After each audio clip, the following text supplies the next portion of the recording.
Hi guys, இன்னைக்கு ரக்ஷாபந்தர். எங்கள் அண்ணனுக்கு வந்து நான் ரக்ஷாபந்தர் கயிறு கட்ட போகிறேன்.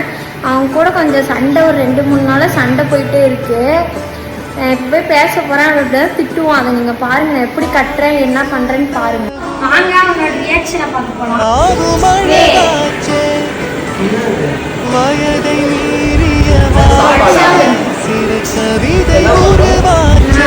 எல்லா வருஷமும் என்ன பண்ணுவோம்,